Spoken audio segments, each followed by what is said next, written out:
Okay. Okay. All right, so thank you. So I'm going to talk about, indeed, about variational quantum simulations of basically open quantum system dynamics in the Markovian regime. And I'm going to tell you a very simple story. I think for the first time in my life, I'm not going to use the full 35 minutes. A few words about motivation. So, as a condensed matter physicist, and probably, other people here in the audience, we all know that open quantum systems are ubiquitous. They're everywhere. Okay. Now, does this thing work somehow? Or? Okay. Okay. So, open quantum systems are basically everywhere in atomic systems, in solid-state systems, in cavity QED systems. Basically, almost every quantum system we're thinking about, in fact, is an open system. It's not a closed quantum system. It's interacting with an environment, and when you trace out the environment, the dynamics is not going to be unitary. Some systems, you can try to approximate them as unitary dynamics, but this is an approximation. Beyond that, I think there's also many practical things we can get from actually simulating open quantum systems, and getting things like one thing like if you want to extract information from NMR ESR experiments, you want to basically simulate a molecule in a non-trivial environment. So what I'm showing here is basically a plot showing basically a quantum simulation of a molecule, of the dynamics of a molecule, and obtaining the spectrum, and basically showing a very nice agreement with a very simple molecule in kind of isolated molecule. And basically, you can think that if you had access to large quantum simulators, you could do that basically to simulate molecules beyond what you can do on classical computers, and basically kind of have a stronger interpretation of NMR or ESR data. Of course, you can also try to simulate quantum devices, which are also are open systems, and also for just the sake of theoretical condensed matter physicists. Open quantum systems have very, in particular, kind of what we call driven dissipative quantum systems, which are systems that are both driven and have non-trivial kind of open system dynamics. They actually have very interesting quantum or phases of matter and phase transitions, which are beyond what we know in kind of equilibrium quantum systems. For example, you can get symmetry breaking with order parameters which are time dependent. This is something that's not possible in equilibrium. You can get renormalization group flows which are not thermal. And basically you can get physics which is, once you lose statistical mechanics, then you can get very, very strange things. And I think it's very interesting to try to study them theoretically. And if we have the tool of simulating open quantum systems, we'll be able to say much more, because these type of systems are actually very hard to investigate. Okay. So then our task is basically to try to simulate open quantum systems on a quantum device. And to make my life easier, let's try to restrict ourselves to systems which undergo Markovian dynamics.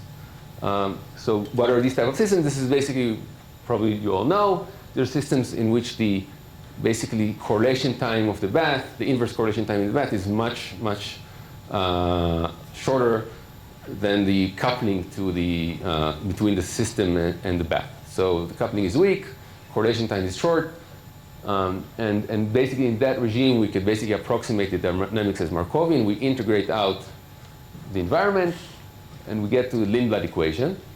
In the Lindblad equation, it doesn't have to be a stationary Lindblad equation. It can have both the Hamiltonian part and the dissipative part both be time dependent, but there's no kind of memory kernel involved.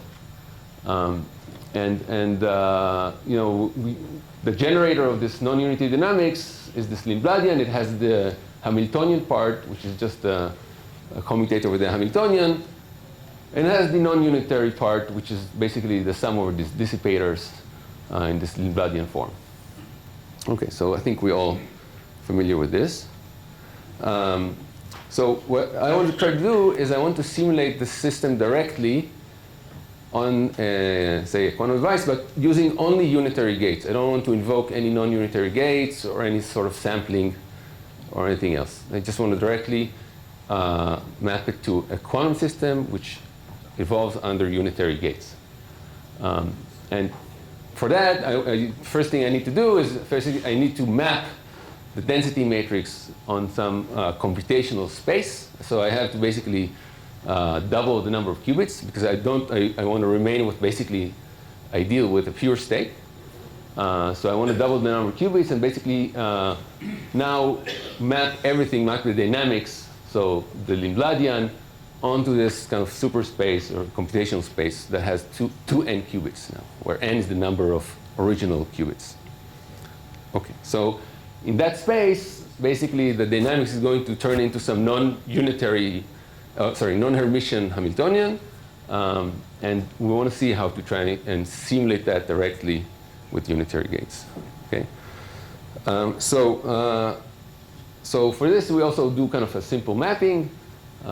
Basically, we can expand the density matrix in Pauli strings, and then we can map each Pauli strings kind of normalized correctly to the state of 2 qubits. We have 4 Pauli strings for each original qubit, 4 Pauli matrices for each original qubits.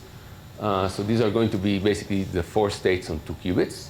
This is for each qubits. And we have this tensor product form also in the space, meaning now it's a tensor product of 2n qubits instead of n qubits. And basically, each 2 qubits are basically representing the operator of a specific qubit. So this is kind of standard and straightforward. And now we could also kind of do also a straightforward mapping of the basically Lindbladian onto the space. So if we take the example of a 2 local Hamiltonian and 1 local jump operators, the jump operators are these L's that I wrote down in the Lindbladian, we'll see that the Hamiltonian part, it has basically, unfortunately, 4 body terms. There's nothing you can do about that, because basically, a general 2-qubit interaction is going to turn into a 4-qubit term in this Hamiltonian lifted to this computational space.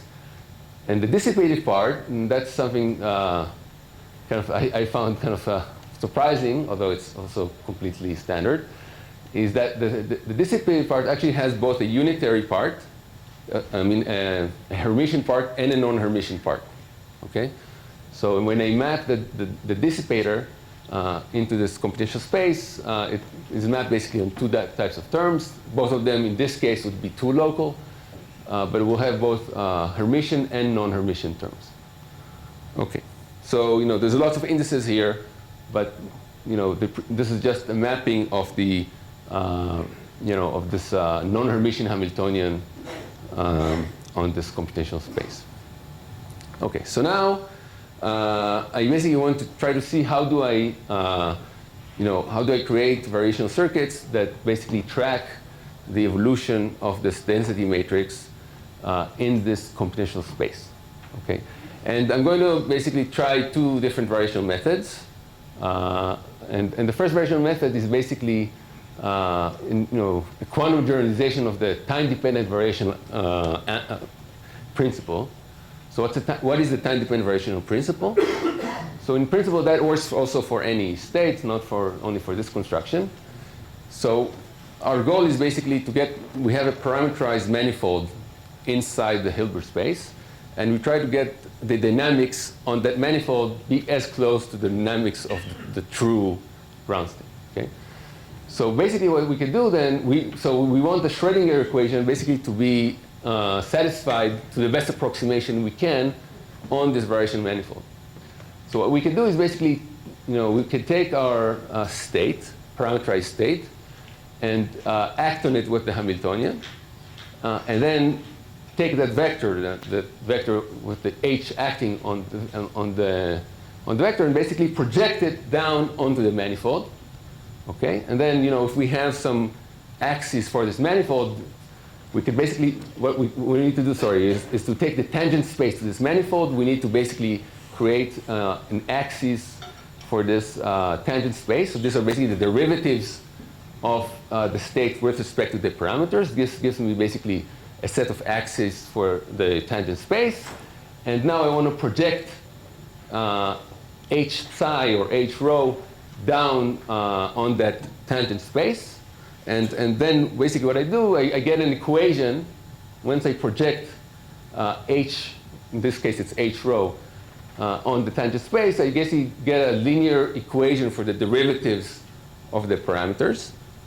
Okay?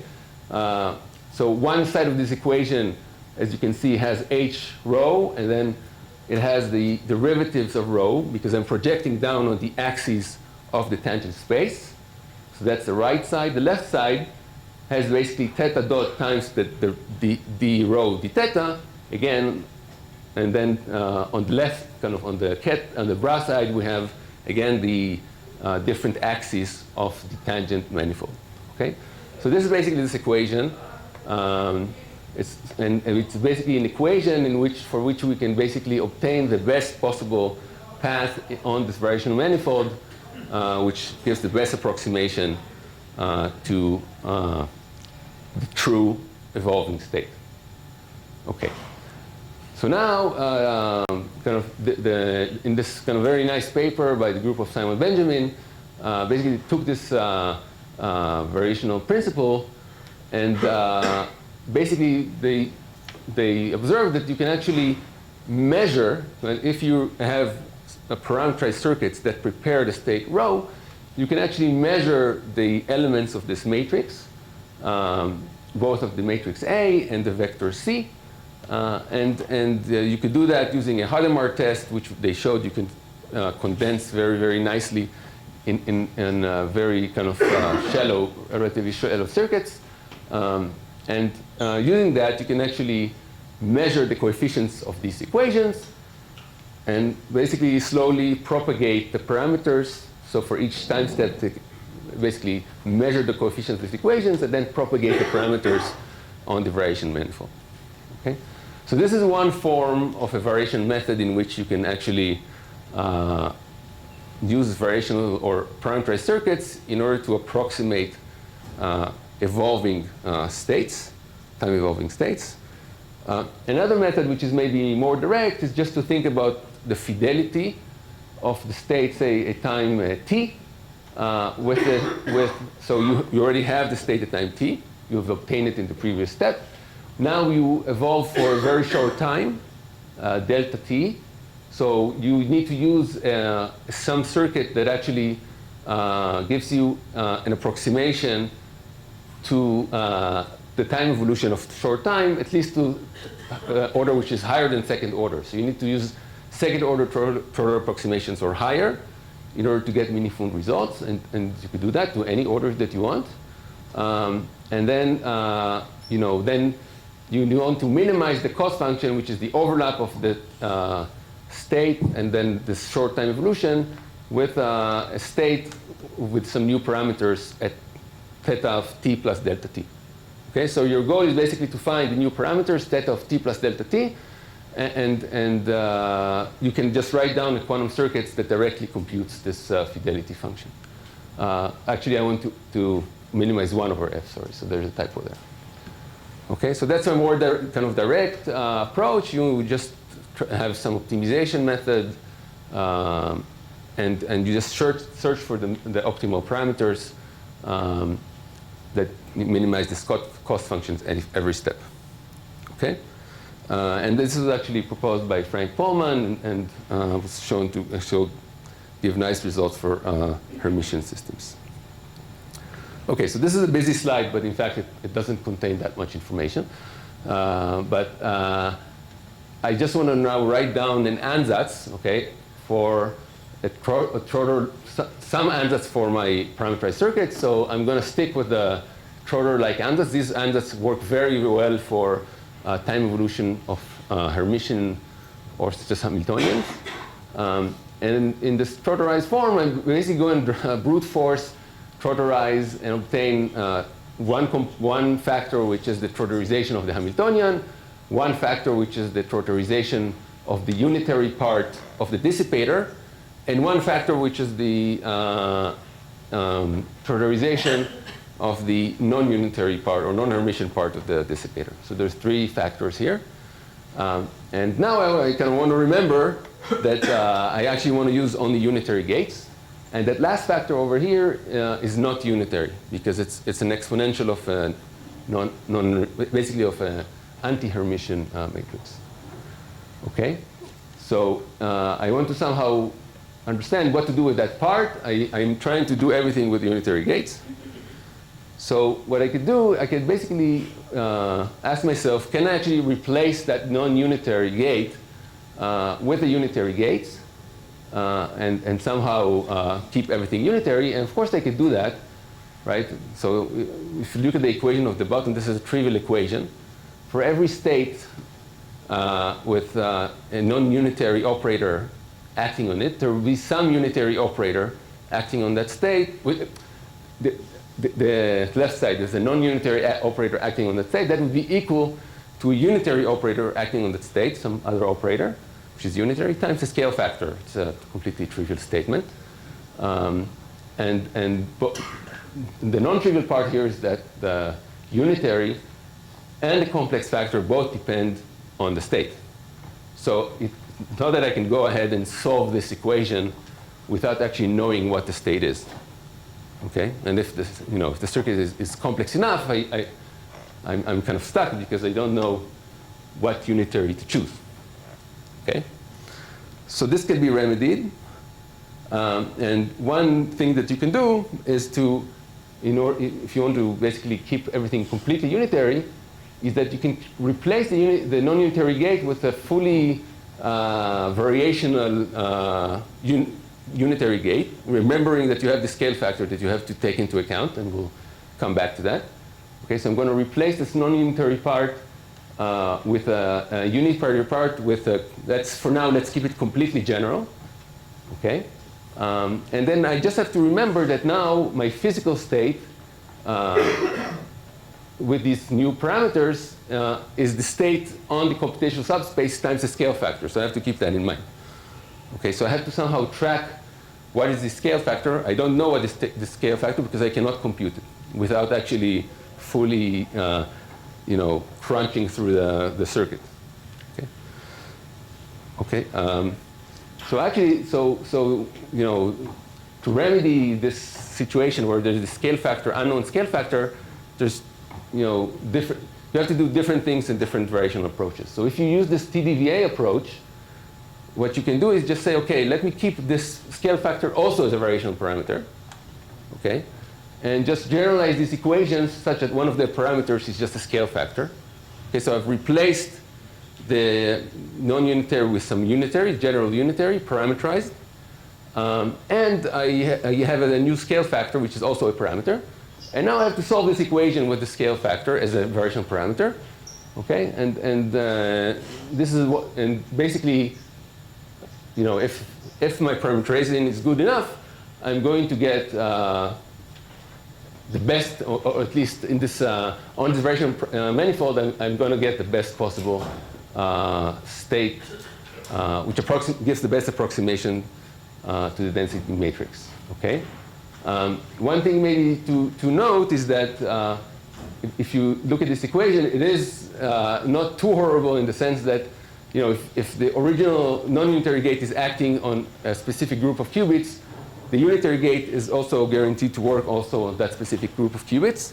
So you don't have to, go, if your dissipator is, say, 1 local or 2 local, you don't have to go to a very large parameterized circuits. You could just keep, for example, if the dissipator is a single qubit dissipator, you need to use a general 2 qubit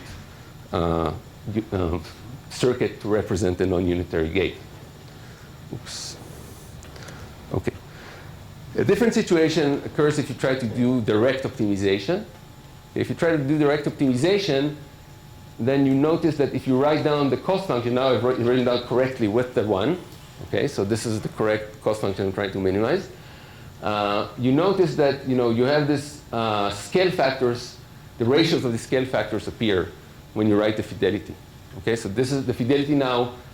So maybe I should clarify the notation. So the notation here is this rho, when the rho u is the state on the, if you want, on the quantum computer. That's the state which is normalized, and that's the state on the quantum computer.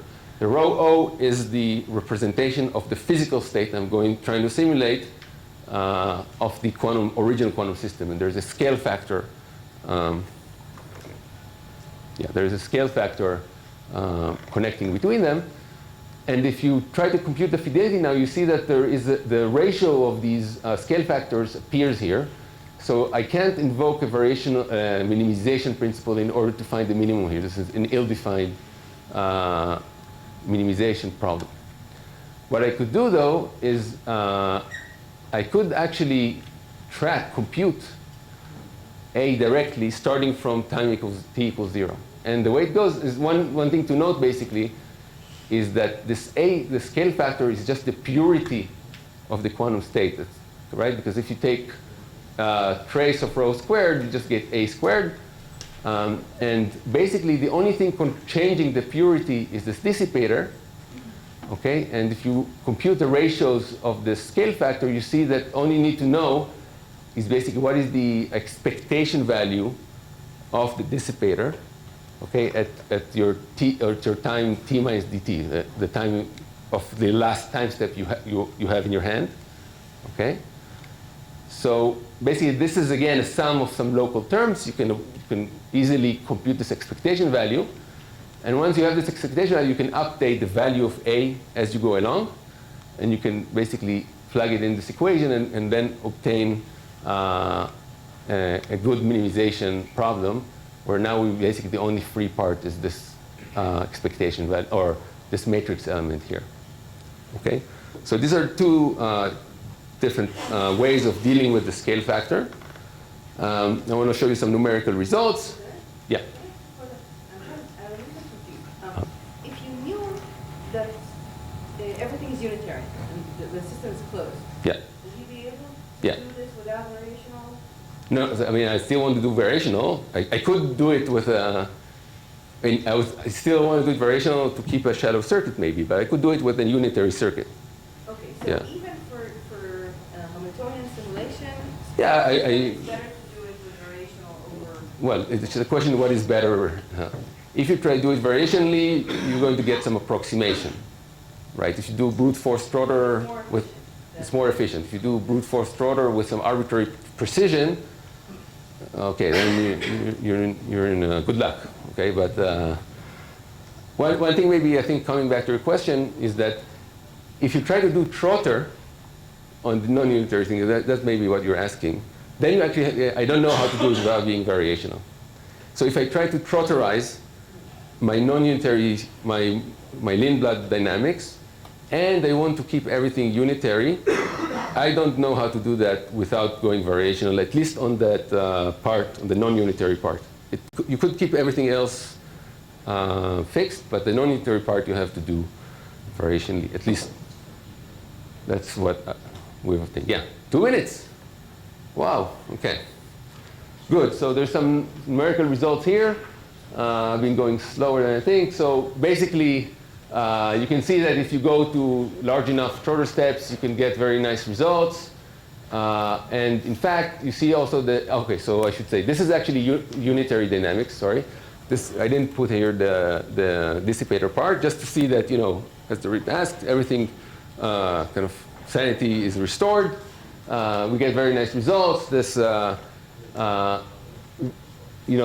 both of these methods work, with comparable results. I am, though, mapping, when I do this, I am mapping to this computational superspace. So I'm doing this with 2n qubits, okay? But this is overkill, maybe.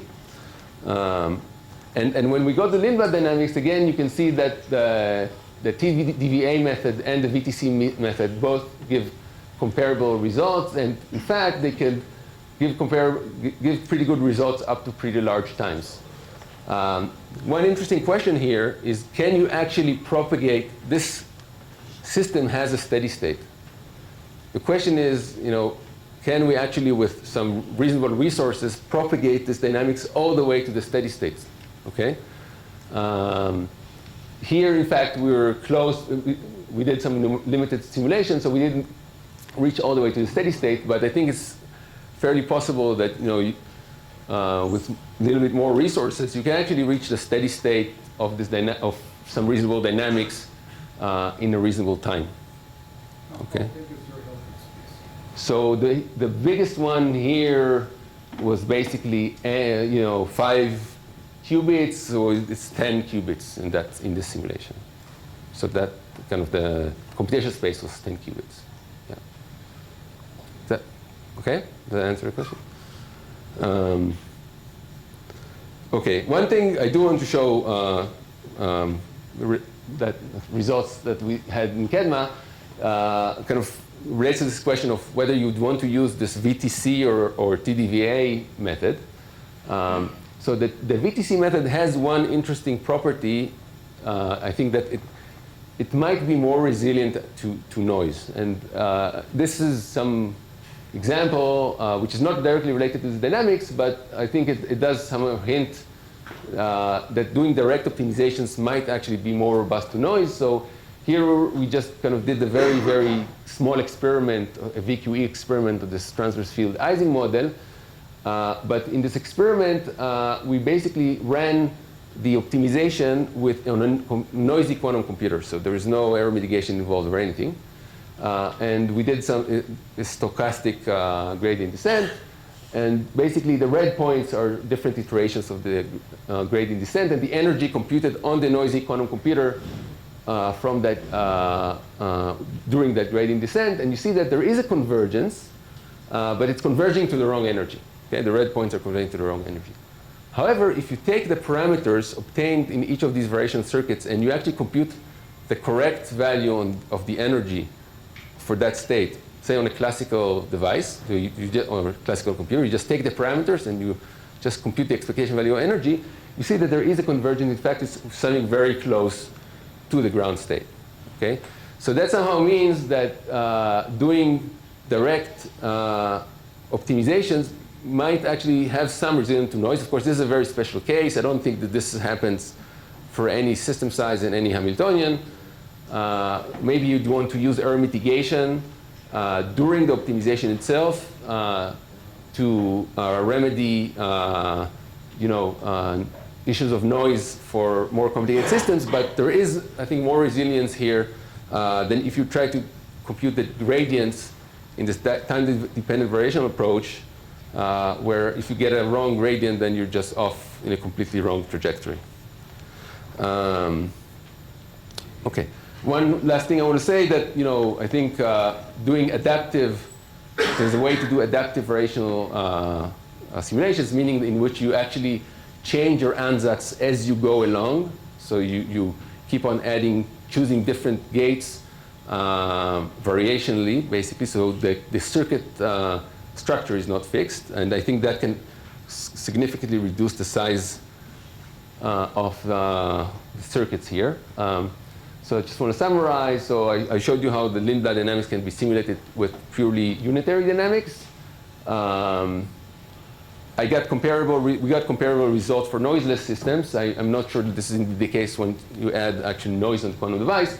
I think open questions that I think are interesting is, first, the robustness of these methods. And I think the most interesting question for me is, so, again, these systems have a steady state. Even if I add a drive, the time depends, they have a steady state, which can occur at times which is not too long in order order of the energy density. So the question is, can we actually access phase transitions or any interesting physics using these variational simulations on digital quantum computers, since we don't have to run for very long times in order to access the physics. So, yeah. Okay, thank you very much.